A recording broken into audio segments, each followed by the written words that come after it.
Hey guys, it's Rand, and today we're unboxing and getting hands-on with the brand new iPhone 17 Pro Max. So this year I decided to switch it up. I got the cosmic orange instead of the usual silver and black that I get every single year. But does the orange actually look good, or am I already going to regret this choice? Either way, let's get it unboxed, take a closer look at the color, see what's changed, and give you guys some of my first impressions.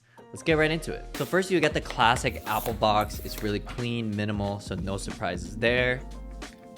And then underneath, you've got the usual Apple stuff. You got your USB-C cable, paperwork, and that's pretty much it. No charger, and if you're in the US, no SIM tool either, since it's all eSIM now. So overall, just pretty minimal unboxing here. And okay, wow, first reaction, this orange is way louder in person than I thought. It's not like neon, but it definitely catches your eye right away. Honestly, I wasn't so sure about my choice, but seeing it here, I'm kind of glad I went with it. So for the first time picking up this new iPhone, it definitely feels lighter than last year's titanium 16 Pro Max. This aluminum frame has a warmer feel. It's not as sharp around the edges. And to be honest, I think it's more comfortable to hold. So let's talk about this color, cosmic orange. This thing really pops. In photos online, I thought it might look like bright neon, maybe even a little cheap looking, but in person, it's deeper, more like a burnt orange with a metallic shine. Now, depending on how the light hits, sometimes it looks bold, and then sometimes it almost tones down a bit. Now, the finish itself is smooth, kind of satin-like, and it surprised me because it doesn't pick up fingerprints right away. I was expecting smudges everywhere the second I touched it, but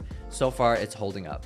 Now, the aluminum frame definitely changes things too. It's lighter than last year's titanium, and it doesn't have that cold, sharp edge. It feels great in the hand, and with the rounded sides, it's just more comfortable to hold for longer periods. Now, the other big change this year is this camera plateau. Yeah, it's massive. In pictures, it looked big, but in person, it takes up almost the entire top section. But weirdly, when you're actually holding it, it feels more balanced than it looks. The weight kind of evens out, so it doesn't feel awkward. Now, one more thing about this orange is that it looks amazing without a case. I feel like the second you put a case on this phone, it just changes like the overall feel. So if you're the type who likes switching cases a lot, this color might lock you in a little too much. I definitely think the safer options are silver and blue, but if you want a bold statement piece and just want like a fun color for the iPhone finally, then cosmic orange is definitely the move. Now, the display is exactly what you'd expect from Apple. It's sharp, vibrant, and just really clean to look at. It's still that 6.9-inch OLED Super Retina panel with Pro Motion, so everything just feels super smooth when you're scrolling or gaming. Now, the big upgrade this year is brightness. Outdoors, it now peaks at 3000 nits, which is a noticeable jump from last year's 2000. I actually stepped outside with it earlier and could read the screen in direct sunlight without squinting. Apple also added a new anti-reflective coating, and I wasn't sure if that was just a marketing thing, but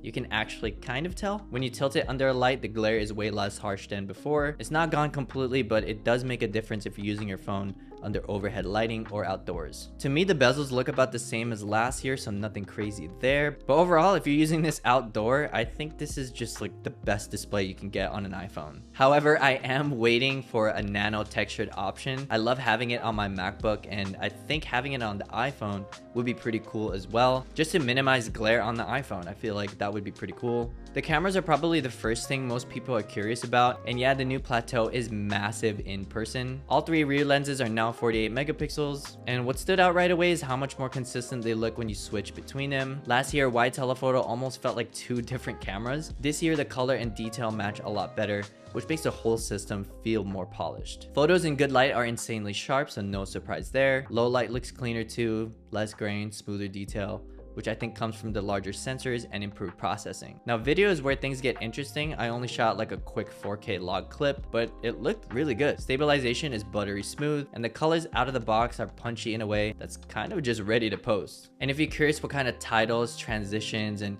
kind of just like effects that I use in my videos, I actually use MotionVFX. If you're editing iPhone footage and you want that clean Apple Keynote look, definitely check out their M Keynote collection. It's got over 100 presets for titles, overlays, and transitions that match Apple's aesthetic perfectly. They've even got Keynote 2 coming soon, which I'm excited to try. And MotionVFX hooked me up with Cine Studio for a full year, and I've been playing with tools like mRoto AI for masking moving subjects, and M film look for quick cinematic color grades. It saves me a ton of time when I'm cutting down this kind of footage. So I'll drop the link in the description if you want to check that out as well. Alright, so for the front camera, it also got a nice bump. It's now 18 megapixels and selfies just look noticeably sharper. So yeah, first impressions, everything just feels more consistent and more refined. And that's probably the biggest upgrade to the camera system this year. Alright, so when it comes to performance, it's exactly what you would expect from a Pro Max. Apps open instantly, gaming feels smooth, and the new A19 Pro chip has plenty of headroom.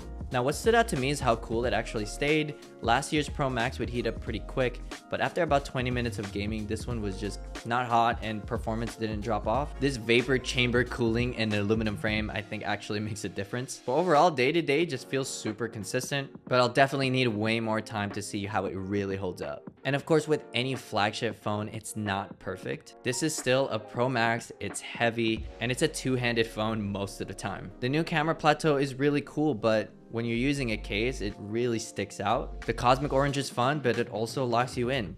If you get tired of bold colors quickly, you can't just change it up like a wallpaper. You're kind of just stuck with it. And software-wise, iOS 26 doesn't feel radically different right out of the box, even with this new liquid glass redesign. So yeah, just a couple of trade-offs to keep in mind. So yeah, those are my first impressions of the iPhone 17 Pro Max in this awesome cosmic orange. The color definitely makes a statement, the camera bump is massive, and the screen is brighter outdoors than ever.